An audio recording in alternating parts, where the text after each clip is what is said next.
color theory. Okay, I'll throw it out to you guys. What do you know so far about color theory?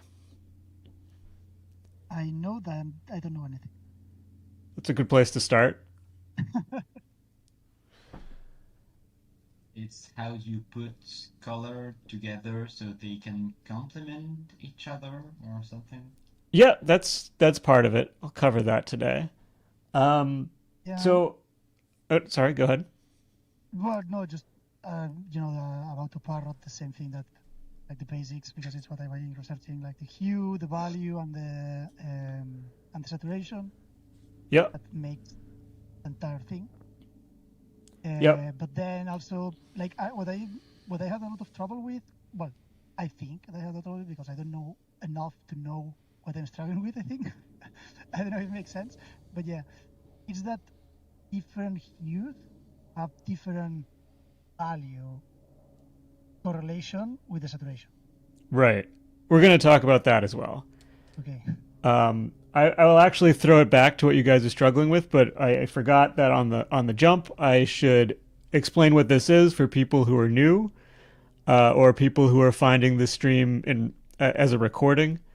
Um, these are free classes I do every week because I want to get good art information out there, and I want to do it in an honest way.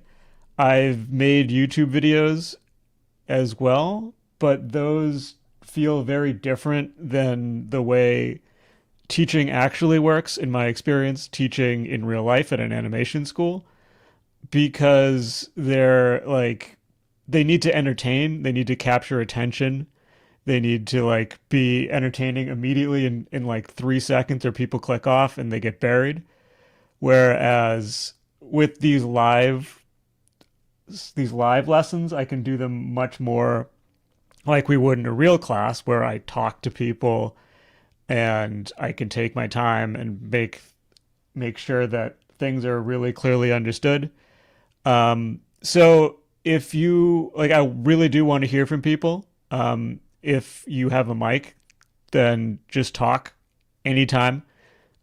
In real life, I know when to stop talking because I can like see people and pick up on social cues, which I can't do over the internet. So just if you have something to say, just interrupt me. If you don't have your mic on and you want to participate, please type it in the chat. I'll read it out loud so everybody else knows what we're talking about, and other people can read the chat too. Um, these are a little bit different than I would do in a real life class because these are one-offs. I want these to be something where anybody can jump in and get the full experience without having been to previous classes. In real classes, they'd be a little bit different because there are like longer term projects and the information builds on each other, uh, which we can't do in these kind of classes. So with that out of the way, let's get back to color theory. Tell me about what your struggles are. You mentioned the confusion with value. What else? What else is difficult about using color? The saturation for me also. Well, Hmm. I'm just starting, so everything is a bit of an issue. But saturations, the playing with the grays, very subtle changes in gray make a huge difference with um, um, with the context of the other Hmm. colors around it, and I can never find the right saturation for a shadow or for whatever I'm trying to paint, Yeah, and also that's yeah values. that's true. There's so much going on in the grays. Um, okay, so let's jump in to the theory. So, just an overview. I'm going to talk about theory, and then we're going to look at application and practice. Like, what do I recommend that you do to put this theory into action? Because intellectually understanding the theory, I don't think is that complicated, but that's not good enough to really use it. What you eventually want to get to, and this is going to be true with all of the stuff I teach, but especially color, is that you want to get to the point where it becomes internalized. So you're not struggling with the theory, you're playing with the theory. You can make it do what you want it to do. Um, but first, we have to cover the theory. So color has three properties. I'll zoom in: hue, chroma, and value. Chroma is often called saturation in digital programs. There is technically a difference between these two terms, but it's so minute that I don't care. Hue is what we commonly think of as color, like red, blue, yellow, green. Those are hues. Chroma is the purity of the color, the vibrance of the color, how much of the hue you can see versus being white, black, or gray. So on one end of the chroma scale is the full color, as colorful as it gets. On the other end is neutral, so white, gray, black. And then in between you have shades and tints. And then value is how light or dark a color is. So on one end you have the color as bright as it can be. On the other, on one end of value you have white. On the other end you have black, and then the color is somewhere in the middle, or not in the middle, but it's in between. It's confusing, I know, but we'll get simpler as we go. So when we plot these, we have three dimensions. We can plot these into three-dimensional space. And for me, having a three-dimensional model in my mind helps me understand how colors relate. So on the outside, it's a cylinder, sort of.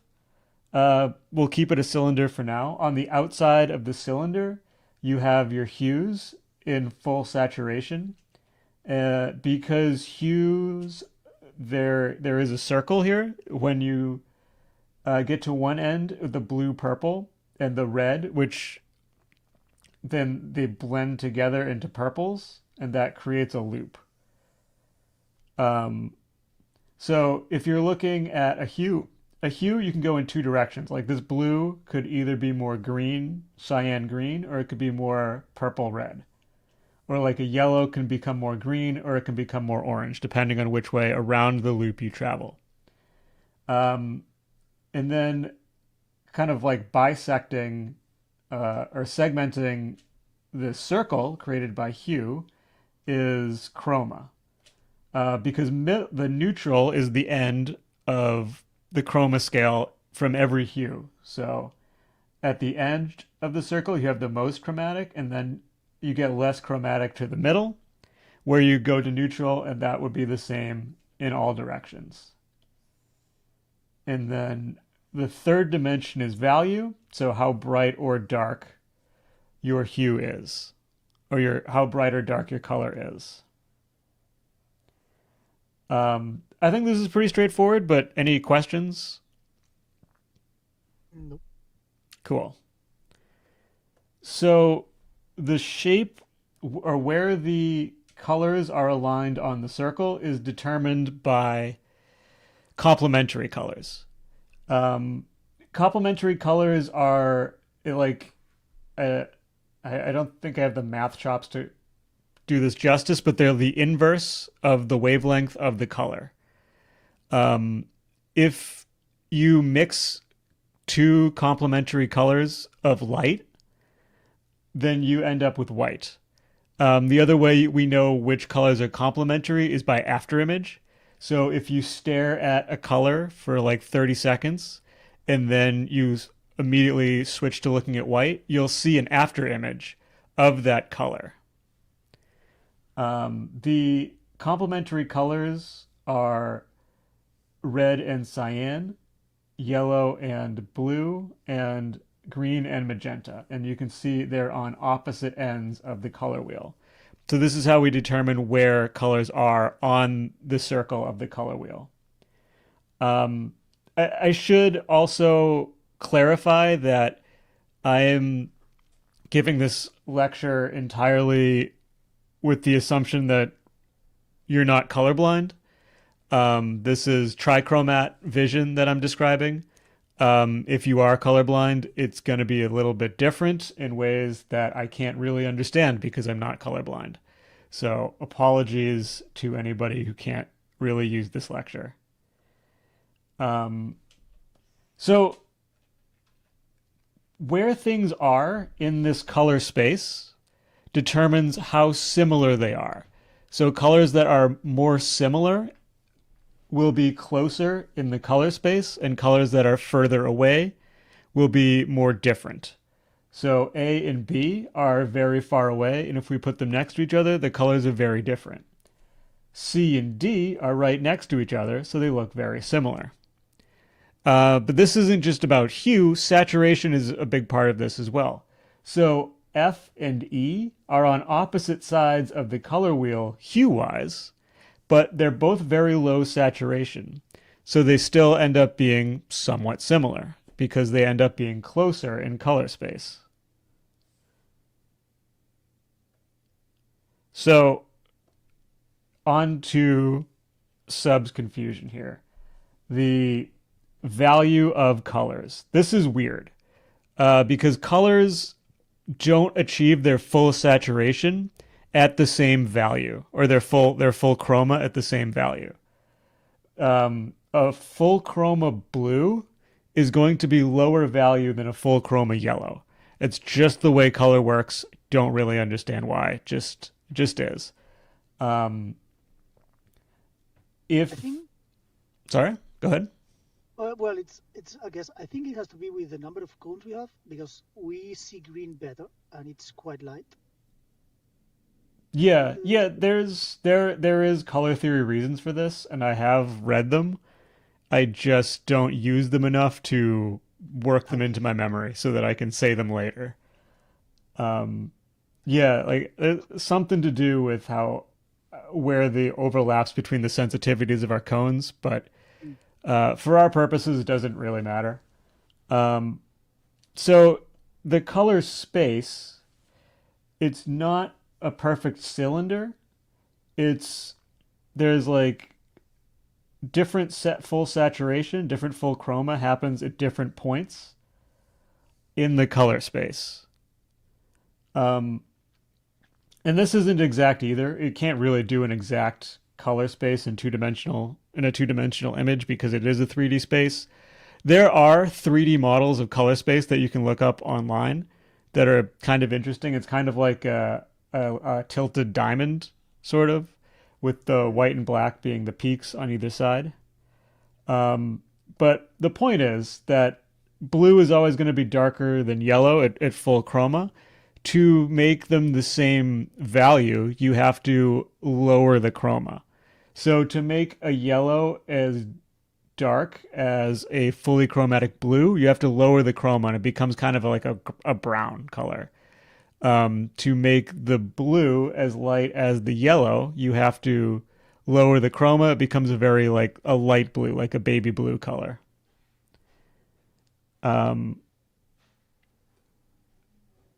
So I've been explaining this all using digital because digital it gives you a full color space with numbers and everything is nice and even. If you're studying color traditionally, then you want to explore your color space and see what your colors are capable of. So I got a set of acrylic paints for this, and I tried to create this color wheel by placing the complementary colors as far apart as possible. I didn't have a full color wheel, so some of the colors had to be mixed, like this yellow, some of these greens. I think that the purples had to be mixed. But this gave me a chance to see where my color space looks like with my available pigments. So the important thing when it comes to color is that color is relative. When we're describing color, we're describing the relationship between colors in color space. To put this into perspective here, these stripes here and here, would you agree that these are different colors? So this one and this one. Yeah. I mean, I know, but You know what's coming, but yeah, they yeah, look like different colors. And yet, yeah. um it's a little bit lighter. Well, I mean, it's a gradient, Yeah. but yeah, it looks way closer to the arrow on the same height on the other one, on the Right. bottom one. If we put them in color space, you can see down here that they're oh actually my head is blocking the color space. Um that is an inopportune. Hold on. I'm going to do No, something it's about that. looking. No, it's looking the Oh, other it's on side. the other side. Okay, never mind. Yeah, so um if you look here, you can see these are neutral. The value's a little bit shifted, but they're neutral colors. And the reason this is happening is because the uh, everything else here is red shifted, and everything else here is cyan shifted. So the neutral looks either cyan or red in contrast because it's the relationship that makes color look the way it is, not the color itself. We never see colors in isolation. We always see them in relation to other colors. So, does anybody have any questions on the theory before we No. move on? I guess I didn't mention color temperature. Um, Oh, yeah. this is a thing that artists talk about a lot, and I think it's important enough to mention it. But so color temperature is a synesthetic effect, meaning we perceive things with a different sense, like we perceive temperature with vision, even though normally we experience temperature with our sense of touch. So synesthetic is the crossover of senses. Because colors don't really have a temperature. It's entirely psychological color temperature. There is no physical reality that we're describing when we talk about color temperature, besides hue, which we already talked about, the hue and saturation value. So warm temperatures are, or warm colors are here, and cool colors are here. And which are the coolest and which are the warmest is not, it's up for debate, or it's subjective, I think is a better way to describe it. So is red warmer or is orange warmer? I don't know. It depends who you ask. Which of the blues is the warmest and which of the blues is the coolest depends on who you ask. But the closer you get to somewhere around here and somewhere around here, the warmer and cooler you get. So this is warmer than this. This is warmer than this. Because there's not an objective scale, but also it's about the relative colors anyway. So let's look at some examples. I don't want to start with that one. Um, so I just check my plans. So I think these ones are all pretty straightforward, but if you look at them in color space, you're going to see that most of them are actually pretty neutral. Like this looks pretty orange in contrast, but if I take it in isolation, it's really not that orange. It's orange compared to the less saturated colors around it. Same thing with the blues. Even the most saturated blue is not even close to full saturation. Um, this color, or these colors appear white. Actually, these ones are pretty close to white, but the boat, I think the boat is is white, or like cream color at the most colorful. But it's actually about similarly saturated um, to the other colors. And then this gray is just a darker blue. Okay. So, yeah, let's move on to this one.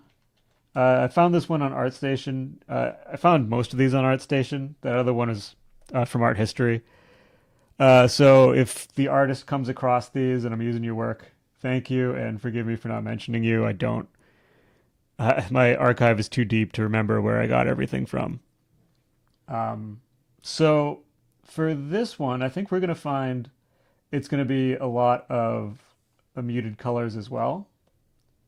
So these greens of the forest, they're all pretty dark and they're all pretty neutral. And then these these stones are in the yellow to green range, or and then some of them as they get further away. Oh yeah, they get more blue in the shadows, but they're mostly in the yellow to green range. Especially the closer they are to the light, the more yellow they become. Um, and then the highlights of the sun, these really pop because they have a lot of value contrast. So one thing I forgot to mention earlier, a little software trip, is if you're using, like, I think I'm using Clip Studio. This works in Photoshop as well. If you make a layer that's a neutral color and then you set it to, in the blending mode, you set it to color. If you turn on that layer, it makes everything into grayscale. Because you want the values to work as well as the colors. But value is a different lecture. Yeah. This one is interesting because Why the not this one? the spaceship, or the space station, it appears white, but it's not. It is actually, that one's pure white, but most of this is a little bit blue, and the inside is very blue, Oh, but it still appears as white in terms of, like, if you're looking at this image, you don't think they painted the inside of the space station blue. You think that it's white, and it just appears blue because it's being hit by blue light from the atmosphere. Um, and then the contrasting color in this spaceship is actually pretty muted. If I used a brighter color or a more saturated color here, it's gonna like glow. It's gonna create so much contrast. So it's a more saturated, or sorry, less saturated, less chromatic. Um, this those are one, amazing works. They look amazing. this one is, I think this is also a really clever use of color because the grass and the plants look green because everything else is red, but it's purple. Gotta love the color theory just fucking with you like this. Um, like Oh, it's this one is more red orange, but this is just straight up purple. But it looks yeah, but green. also so gray. It's extremely gray. It's But it looks green because everything else is shifted red. The sky is red. This is neutral. This house is like maybe a light brown, I would say, in like the reality that um, the painting is trying to convey. But because everything is shifted red, the color is actually pretty red. Um, Yeah. Yeah, that's.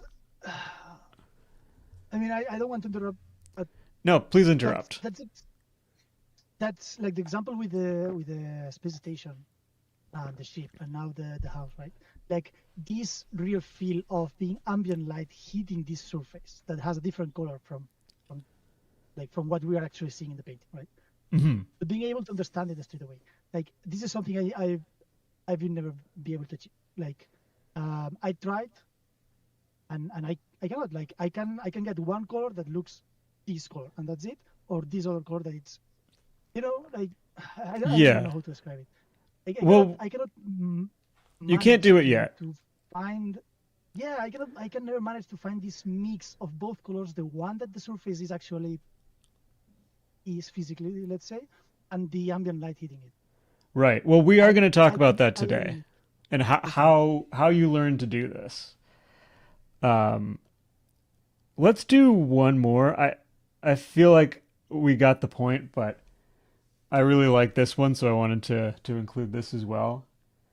Like the guy's skin is green, but it doesn't look green because everything is shifted in a bluish direction. So everything the um his shirt, his vest, his holster, the wall behind it, everything is shifted towards blue. So green is more yellow than the blues around it. Then everything is shifted towards blue.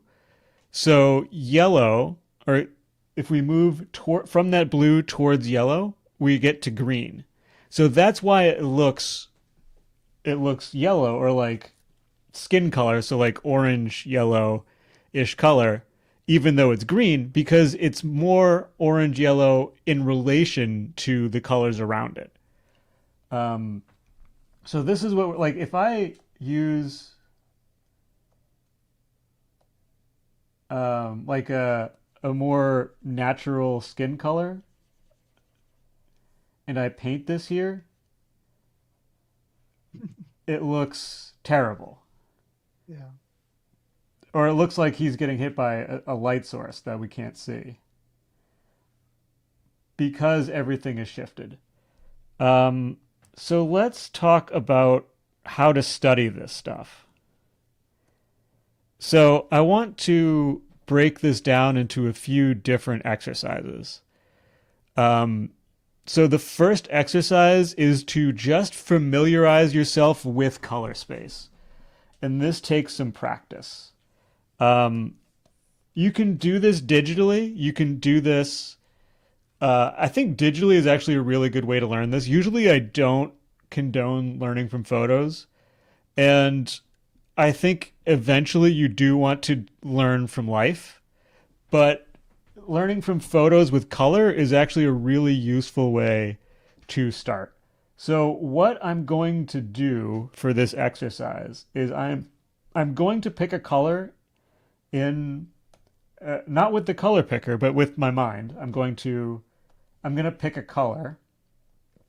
So let's say this blue here. And then I'm going to try to match that with my color picker. So I think it is blue. I think it's like a closer to purple than to cyan. And I think it's pretty saturated. I think it's pretty chromatic. So I will paint that color against a neutral background. Very important. Don't do this against white. Do it against the neutral background. And then I'm going to use my color picker and I'm going to put the two colors next to each other. And without using the color picker, I want to see the difference in color space. and we can break this down into the three dimensions of color. So if I compare these two, we'll start with hue. That's the most important one. If I compare these two, which of these is more yellow and which of these is more purple? Top one is more The yellow. the top one is more yellow. So that's telling me where my guess was off in hue. Which one is more saturated and which one is more, or which one's more chromatic and which one is more neutral? Top is more neutral, The don't you bottom think? one is more chromatic, I think. Yeah, I think Yeah. you're right. I think the bottom one is more chromatic. And value, I'm guessing they're pretty similar, but which do you think has more value? The bottom one? Yeah. The bottom one is brighter? Oh no, the opposite. The top one Okay. is brighter. Yeah, so now I can actually check this with the color picker. So this is my first color, and this is the color I was trying to match. So it is slightly higher value. It is slightly more yellow in the hue, and it is slightly, actually more saturated, but very, very slightly. Um, I could also try to match. So knowing what I uh, before I check with the color picker, I can do this mentally. So we said it was more towards the yellow. We said it was less saturated and higher value. So if I do all of those things, and what layer did I draw this on? There we go. And then I paint that color in, I can see that I'm getting closer. And these colors are similar enough that I got it. I don't have to match them exactly. That's not the point. So let's try a more difficult one because that was very chromatic. Let's try this reflecting color here. So I think this is going to be orange, and on the yellow end of orange, fairly desaturated and pretty dark. So maybe not that dark, maybe something like this.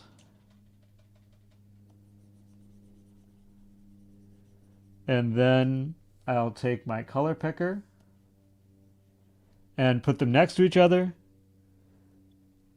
And I can see I actually got it pretty well. Um, so the color on top, is it more, or yeah, the color that I'm trying to match, the color on top, is it more red or more yellow?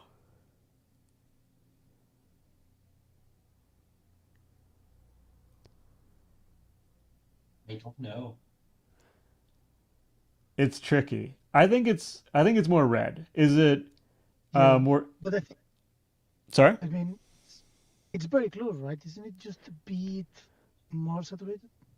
Yeah. That's the next question. Is it more or less saturated? I think it's actually less saturated. And is it higher value or lower value? Yeah, sorry, higher value I meant. Yeah. Yeah. So I mean, Yeah. higher value. Uh, let's make it simpler. Is it brighter or darker in value? Dark. Darker. Yeah. So I will modify this. So I think it's a little bit more red, but I think most of the difference is in the value and the saturation. Uh, so I'm getting closer, but I think I made it too saturated. So I'll knock the saturation back a little bit. And now I can barely see the difference. It's a little bit. There we go. And then I just keep working it until I get so close I can't really tell. I think I actually stepped back there. So then I'll compare with the color picker. So a little bit less saturated and a little bit higher value and just slightly more yellow. But let me Let me do another one, and this time I'm going to be a little bit more off on purpose. So let's do this gray color here. And I think it is... Actually, that's a bad example. Let me do this. Let's do this brown. Or, oh, I know. Let's do this blue color here. So I think it's really blue. So high saturation, sort of in the purple range, and very dark. So this is my color. And then I color pick and I put it next to each other. And I'm way off. But this is normal. Like, I can match these pretty well because I've practiced this. When you're starting out, you're going to get colors like this where you thought it was one color and then you put them next to each other and you realize that you're off. But it's fixing this that is where you develop that intuitive sense of color space. By being able to see color relationships and understand them in terms of color space. So let's fix this one and then we'll move on to the next exercise. So start with hue. Is this more yellow or more purple? More yellow. More yellow. Yellow. Definitely more yellow. So I'll take my color and I will move it way more yellow. Is it more or less saturated? So more neutral or more blue? More neutral. More neutral. I agree. So we'll go more neutral. And is it higher or lower value?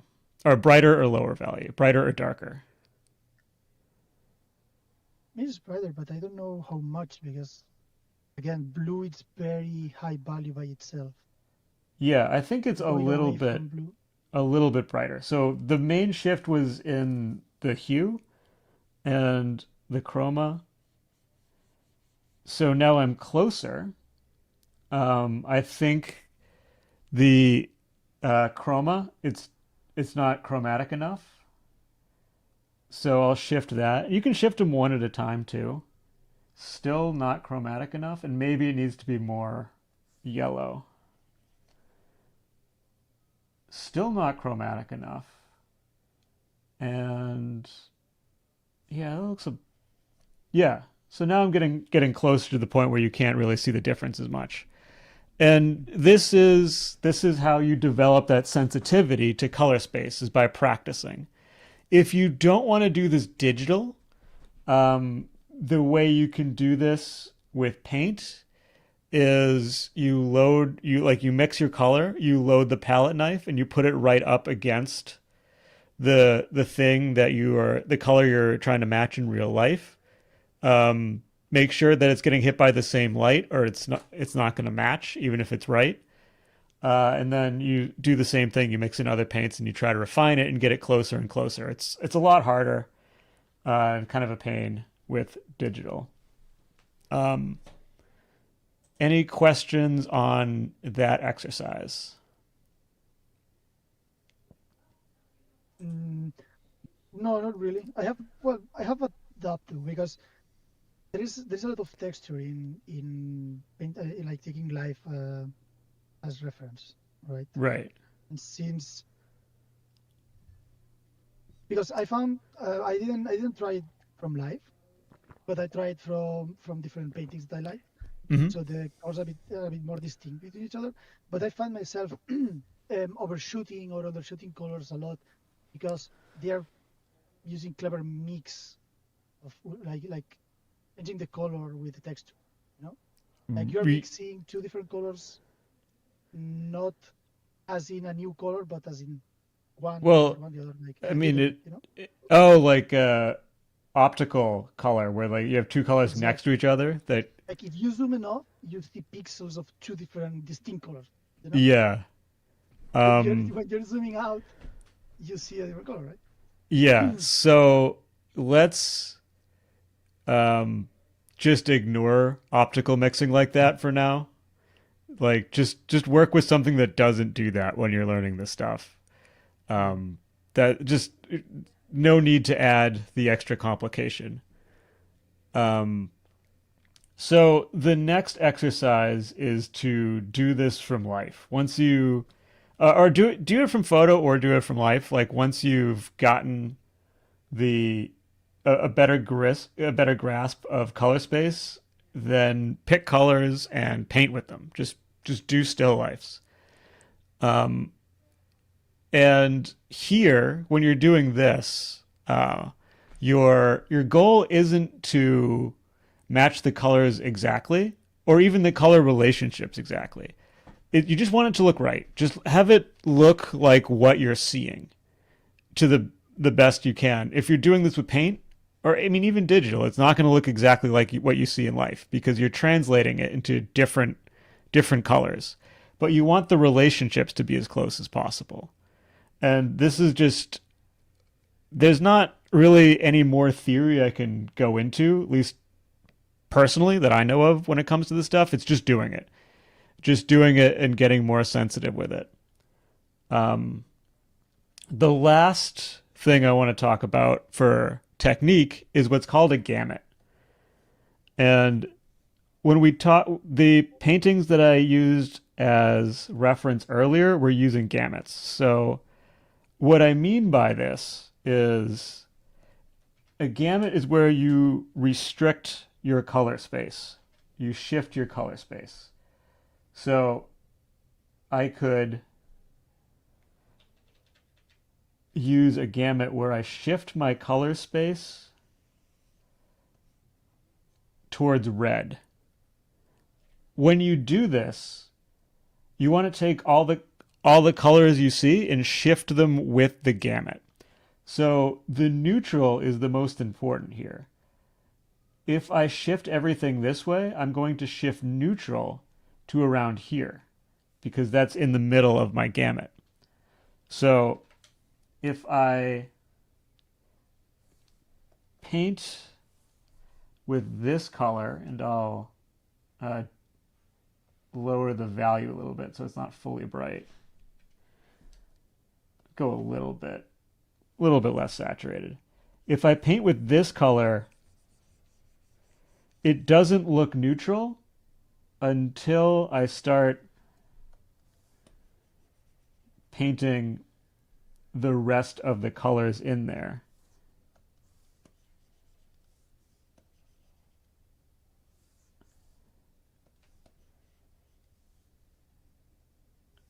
Then it starts to look more neutral.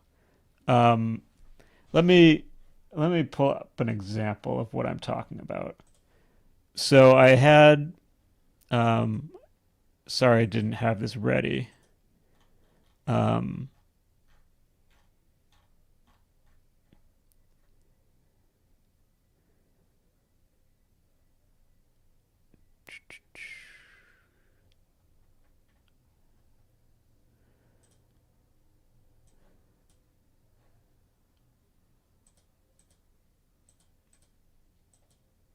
so the still life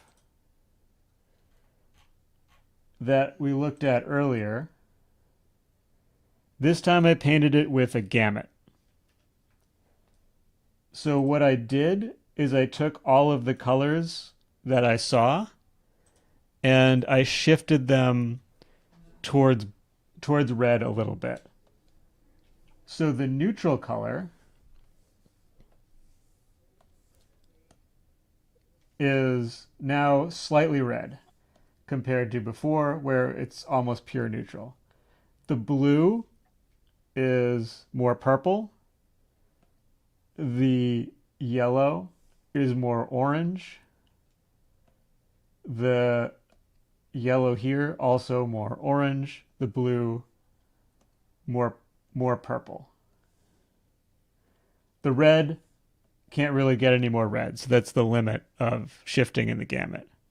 But this is how you create those color schemes where things don't look like the color they are, it's by controlling your gamut. If I put a blue, like a fully blue saturated color in this painting, it's going to break the whole thing. Now everything else looks purple and red, or the blue just doesn't fit in it at all.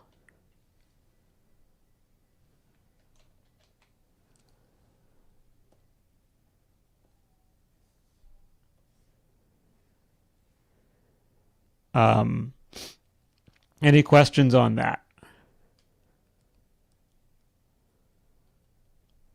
I don't have any question. Cool. Pumpkin is typing, I think. Yeah, I'm slowing down for that. Actually, there is one thing I can add while she's typing.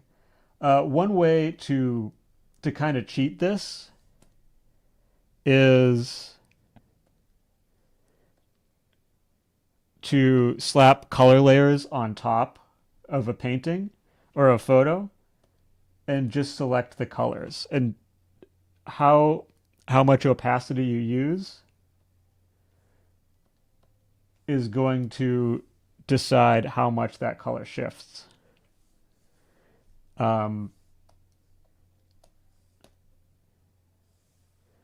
So if I do 100%, everything is like the same red.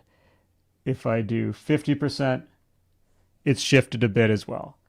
And then this is like the cheating way to do it. But it's useful to learn. Off the top, do you make any recordings? Couldn't make it to the start of the lecture. Yep, these all end up on YouTube. It takes about a day for them to process, but they will be on YouTube for you to watch later. You're welcome. Okay, so the last thing I want to talk about is composition when it comes to color. And we only have 10 minutes, so I can't get that deep into it. But with composition with color is you're using color in a interesting way apart from the realism. Like if you're realistic too, that's cool, but it's not required. So you're organizing the relationships in a way that's interesting. Interesting is subjective, of course, but you're like purposely looking for satisfying patterns. So in this example, the colors fit together. Would you agree? Like it's a very satisfying feeling how they fit together. That's because these colors harmonize. So if I look at these on the color wheel,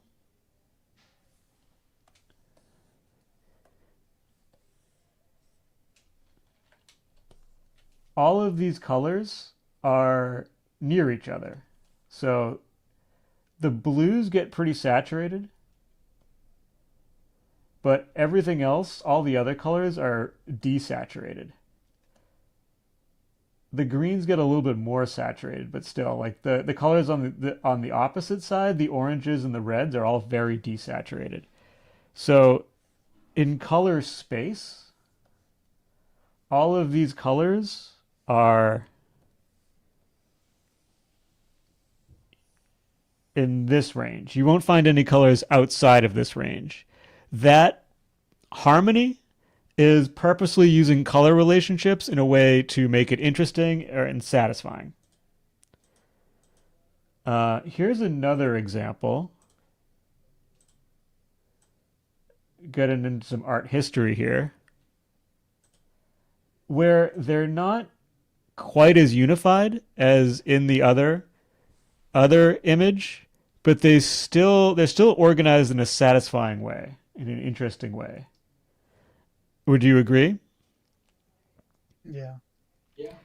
So what's happening here is, again, it's a limited use of colors, but this time it's limited. Sorry, just keeping my layers organized. It's limited to certain regions. So you have your yellows and you have your blues and nothing else for the most part. Very pretty contrast of yellow and blue. Exactly. All of the colors that you find are in the yellow range, the blue range,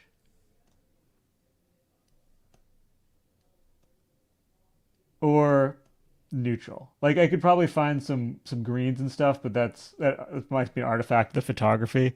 The painting is probably all yellows and blues, maybe a little bit of red to like um, mute things to pull them in a direction, but it's still going to be mostly yellow and blue.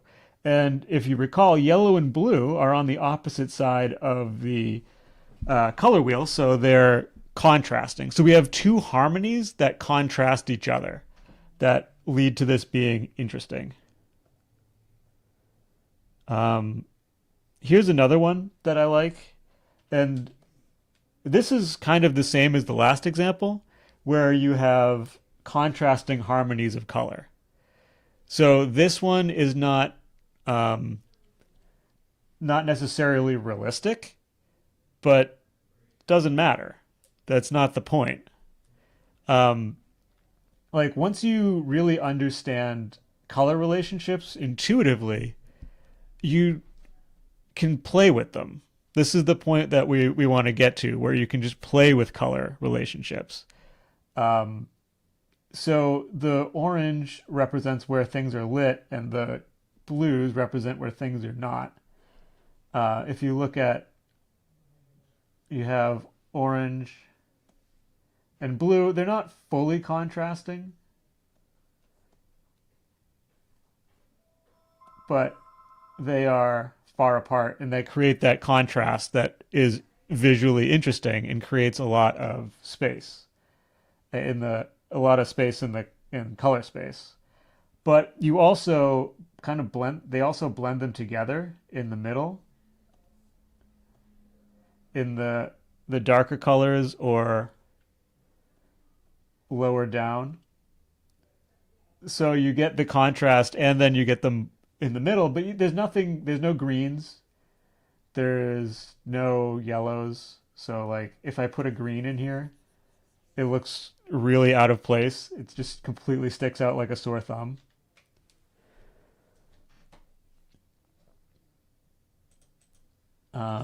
Is that, I think that's all.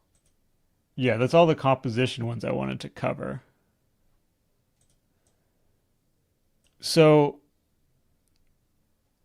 give you guys a minute to ask questions here,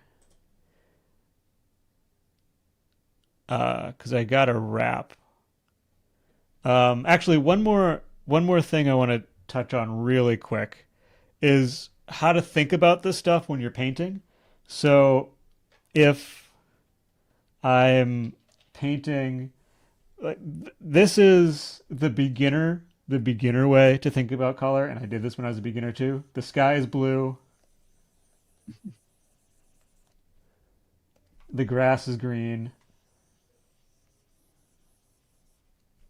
House is yellow.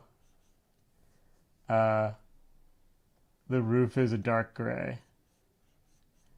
And I have a guy, uh, he's got like pink orange skin, and he's wearing a white shirt and blue jeans. This looks terrible because I'm thinking about each color individually. Like blue jeans are this color, the sky is this color, grass is this color, and I'm also saturating everything to an extreme too. Um, and I'm not considering the relationships between these colors. So instead, let's say I want to keep the sky really blue. I need to make the grass green, but I don't need to go fully green. It just needs to be, yes, the awkward phase. Yeah, we've been there. It just needs to be more green than than the sky. So if I move it here and desaturate it, maybe a little bit more than that. Now it looks green. It could even go a little bit further. It looks green, but it doesn't clash. The yellow house. Yellow's on the opposite side, so I can move it a little bit towards yellow, but I'm mostly going to get there by desaturating it. I'm going to go even further, but um, or I could even do a yellow. I just have to keep it very desaturated to keep it in that color space. And then the dark gray is going to be a desaturated blue. But it's going to look neutral because everything else is very blue as well. My peachy guy, I'm going to make him kind of yellow-green and desaturated. I like to use one muted color for a base for paintings or gradient map over black and white sketches now. Yeah, that's good. I don't personally like the gradient map because I think it makes everything kind of washed out. But if it works for you, then uh, and then the white shirt is going to be a neutral blue. And go even more white, but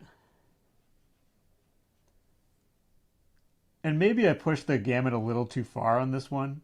The blue jeans can be very blue, but the idea is that it doesn't look like a clown threw up. I mean, let's go even further. Make them more orange. Make the house more yellow. Yeah, even like if I go too much further than this, though, I start to lose that effect of that color harmony where the colors are working together. And it depends how much you want to balance it is really up to you. I'd probably desaturate this blue as well. That would make it easier to make everything else a little bit more chromatic. Um, but anyway, it's a thing you get through practice. So that is the lecture for today. Thank you for coming out. Before I wrap, I want to throw this one out to you guys if you have any thoughts or questions to add.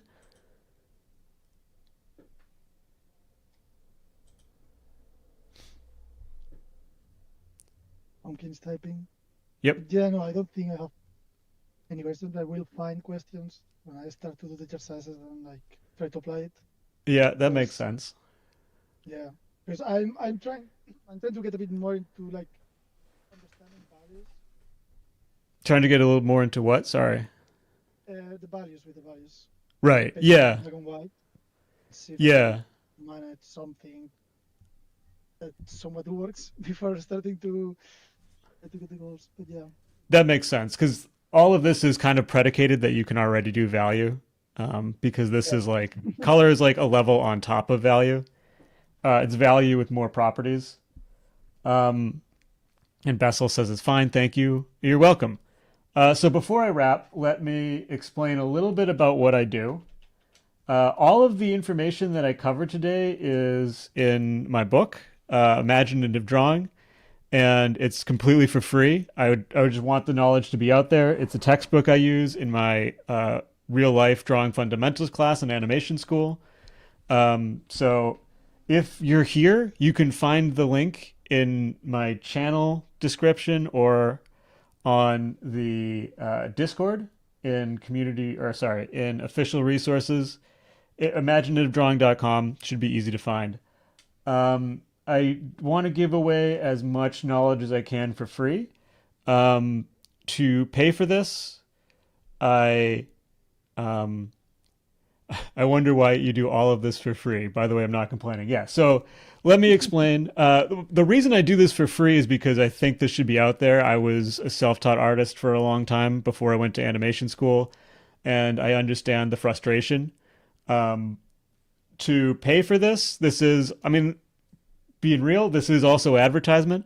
So there is a buy me a coffee link if you want to give me a tip. That's really appreciated.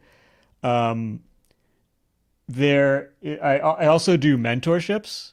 So this these are one-offs. We don't get a full learning cycle from this. The learning cycle is theory, which is what we did today, and then you get exercises and projects during the mentorship classes.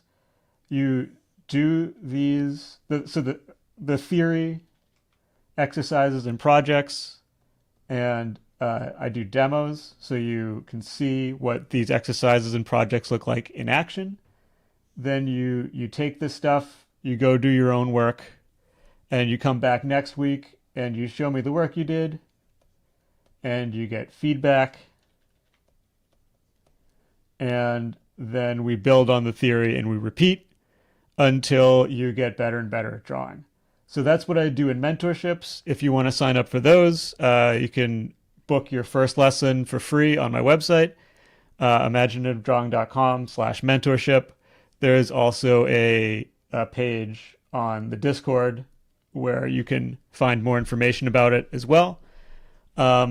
I have a free course coming out in less than a week. So February 2nd, I'm releasing a free course that does this as best I can in a free version. It's like the free version of what I do with beginners in my mentorship.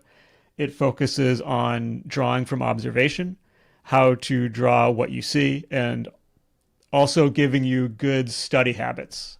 So it's not just what to study, but it's how to study, so you can make that consistent progress. It's really based on what I do in animation school because, frankly, a lot of the learning material on the internet is bullshit. I'm not going to call anybody out specifically because it's a systemic problem where to get reach, you need to reach a lot of people. And telling people, hey, you need to study with discipline for hours a day for months to get really good results doesn't do as well as saying, hey, this one trick blew up my talent. It doesn't work that way, but that will be more popular, and that's why learning, if you want to learn how to do this online, you have to sift through a bunch of lies. So I'm trying to do this the honest way and telling people like, hey, this is going to be a lot of work, but this is the work you have to do. This is the theory you need to do that. And that's what the course is all about, is teaching you, is getting you, not just teaching habits, but like getting you into habits. So like you're used to the experience of studying. You know what it feels like to actually do it and to see the results that come with this. Because this is what happens if you're in animation school. Like, we will make you study or you will fail and look dumb in front of all your classmates. The course is, it's a free course. We're not going to make you. You're not going to look dumb. But it's the free version of moving you towards that experience of getting that actual learning. And this is really important to me because it sets up everything else I do. Like once you know how to study, the book becomes a lot more useful. And I eventually want to do group classes. I don't have the reach. I don't have the interest yet, but I'm hoping to build that up because then I can do more. I can reach more people and I can charge less and make it up for in the volume. But anyway, all that's down the line. Hard work is bogus. Everything is a game. Everything is fun. Sometimes people are driven to like enter game code from a magazine. Boring leads to fun. I don't agree. I think, like, I've been doing art for a living for more than a decade, and a lot of the time it's not fun. A lot of the time it is fun, which is, from a job, about as good as you can hope that it's fun some of the time and you don't hate it the other time. But yeah, like, you got to do what the client wants you to do, whether it's fun or not. So that's, we don't agree. Okay, well, hey, I'm glad this is all fun and games for you. I really am. That kind of sounded sarcastic coming out of my mouth, but it is not. It's genuine. I'm glad that's how it feels for you. Has not been my experience. Um, Good luck. Getting money is the most fun part of any job. Totally. Yeah. I don't know about fun, but it's certainly like I certainly wouldn't do it if they didn't pay me. Um, like not, being able to pay my bills is pretty great. Um, and not having to do something that I hate for that money, like before I was able to make money with art.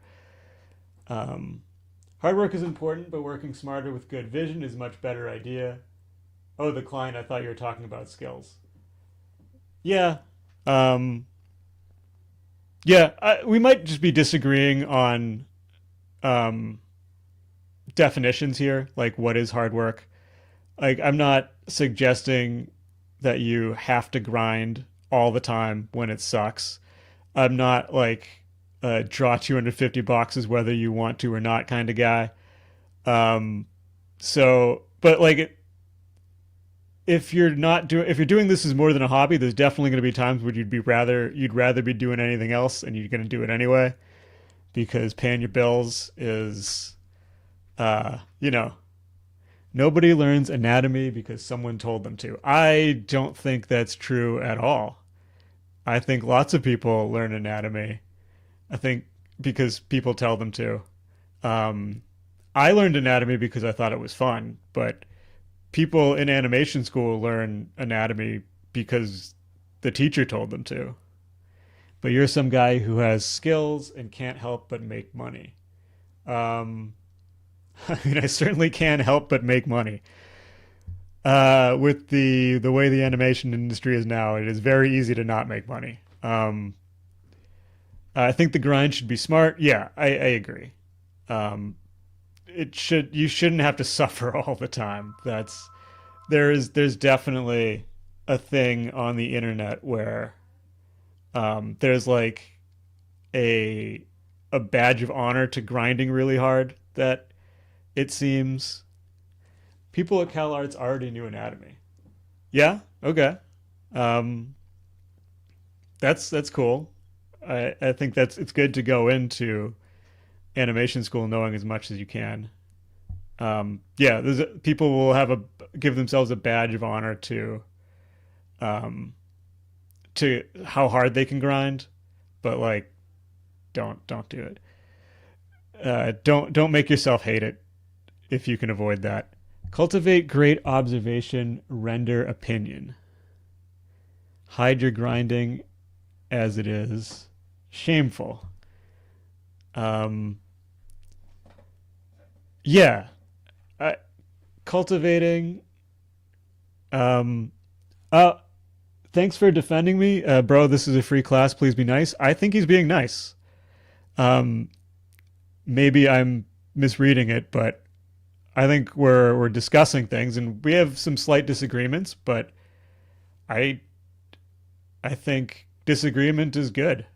I learn something from other people's point of view. I don't want these classes to be a sermon from on high where I just expect everybody to agree with me, or like a hug box where everyone says how right I am. If you think I'm wrong, let me know. Or you have a different opinion. It's what makes things interesting. Um, Sometimes with mindless grind, you learn bad habits. Yeah, yeah, definitely. Yeah, it's really important to understand why you're doing any of the study you're doing. Um, One of the things I see this all the time on Reddit, where people are like, "I drew all these boxes and I'm not better at drawing." It's like, well, why did you draw the boxes? I think there's an issue with the audio. I cannot hear you from Discord. Oh, um, nothing has changed on my end. It seems to be on your end because other people have been chatting, um, as if they hear me. Anybody else on Discord? Can you hear me? Yeah, I can hear you. Okay. Yeah, but I cannot hear John Light.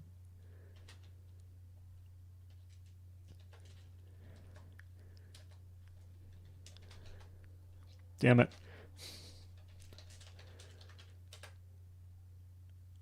Oops. Um. Okay.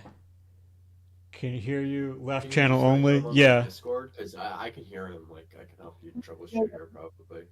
Yeah. So, It might be because I'm only on the left channel. My mic setup is mono. I've been trying to figure out how to get it Oh, stereo, but no luck so far. There's a Discord. This isn't we really made the mono conversation I'm settings. thinking. Come This on. guy is not talking to almost anybody. It, yeah, I'm talking to people. I would do this for like one or two people, or even for nobody if I said I was going to do it. But I certainly wouldn't be staying like 15 minutes late if I wasn't talking to anybody. Um, the class definitely ended like more than 10 minutes ago, but I don't know if you guys are hanging out. I'm willing to hang out, um, as long as it's productive, um, or or maybe we've reached the end of where it's productive. Um, Mindsets about art and what have you. well, I'm working. I'm going to be hanging out in this BC probably for the class and everything because I'm working with the values painting and stuff. Nice. Yeah, I joined at the end. I'm just drawing. I'm just chilling here while I do that. Okay. Nice to chill sometimes. Uh, I'll try to appear on tomorrow's lesson. We do these every Wednesday, so there isn't one tomorrow. There is one later tonight, but it's going to be the same lesson. I do like the conversation about what we were saying, though. Philosophical mindset. Yeah, I'll go to sleep. Thank you again. You're very welcome, Pumpkin. Thanks for coming. Wait, what time? What time is the one tonight? Sorry if you already said it, It's but I don't want to miss it. 7 p.m. Pacific Standard Time. Okay, gotta throw that in the translator. -8 UTC, I think. Vancouver, BC. Um, yeah, I do enjoy the philosophical concept about mindset. Mindset is so important. Um, Someday I'll figure out Discord. This happens a lot to me. Yeah, everyone is on Discord. Some people are in the YouTube chat as well. It's not. Oh, you're not. Wait, are you hearing the audio from Discord? You should be. In YouTube, you should get the audio from Discord if I set this up right. Hello, Mike. Can you hear me? Oh, I don't think I did. Um, Let me check my audio settings. Audio input, virtual camera. Um, You had it the other day because the video. I could I hear someone in the video.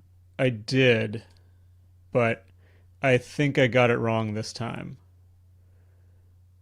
Um, yeah, yeah, I didn't set this up very well. My apologies. This is going to be a weird recording for people to watch back, or people who were streaming, thinking that I don't think I can change it midstream. I'm not tech savvy. Stream Are you settings. are you streaming right away or say or like recording it? Well, I'm streaming right away, and then it records it automatically. Okay. Um, yeah, I only hear you on YouTube. Yeah, so for those of you on YouTube, I'm doing this on Discord at the same time, and whoa, I got 178 viewers. That's wild. How'd that happen? Nice. and like, at like six on the last stream. Um, so yeah, for those of you who are on YouTube, I have a Discord server that I do these classes for, and then I just stream on YouTube to as a way to record it, and for anybody who wants to watch on YouTube as well. So yeah, should stop by the Discord. It's a fun place. I'm sure they're vouching for it in audio, but you can't hear them because I didn't set this up very well. I did before, but I don't know if I can change it in the middle of a stream. I mean, if you still have the recording with our voice, you could like put that as a video on your YouTube instead of the live stream recording. I don't though. I didn't record this separately. Like I was just relying on YouTube to record it, and I don't know that I can change that. Oh, I don't have 178 people watching. That's a different stat. I think I'm talking to some guy. I'm like being disruptive at the end of class. No, class is over. We're just hanging out. Haven't gotten into Discord yet. Seems time to consuming. Yeah, I agree. Discord's great. I signed up for it years ago, but I didn't use it until pretty recently. I really like it. You got to find the right server though. I've been looking around through art servers, and a lot of them are not very good. Saw some of your videos, and I was already subscribed. Thanks for subscribing. Appreciate it. I'm still poking around here to stream settings. So I should, if I can find the input, then I can change it. But I don't know if I can change the input midstream. Yeah, I'm gonna go to sleep. Have a nice week, though. Yeah, thanks for coming by. Bye. All right. See you all. But I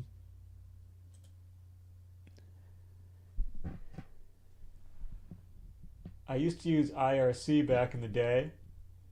That was not. I did not do that one. Okay, I don't think I'm gonna be able to get this, fix this audio while I'm streaming. I think this is a good place to wrap anyway. It's bedtime here in Europe too. Yeah. The class ended 20 minutes ago. So thanks again, everybody, for coming out. Really appreciate the support. The class, the free course is coming out next Monday. I hope some of you want to participate. I do these streams every Wednesday, 10 a.m. and 7 p.m. Pacific Standard Time, -8 UTC. Hopefully you want to come join those. Come join the Discord. We do feedback. Right now we have a really great crew of artists who are really dedicated to learning and growing their skills. So you won't be alone if you're studying this, and I try to do as much feedback as I have time for in my schedule on there. And yeah, download the book, imaginativedrawing.com. It's completely free. And you can also sign up for mentorship, imaginativedrawing.com/mentorship. First lesson is free. Love to chat with you about that. And I get so much out of YouTubers talking about color theory and stuff. Thank you so much, YouTube art teachers, for laying it down. You're very welcome. And on that note, I'm going to wrap. Have a good day, night, wherever you are. All right. Goodbye. Thank you very much for the pleasure. Thank you. Thanks for coming. Yeah. Bye.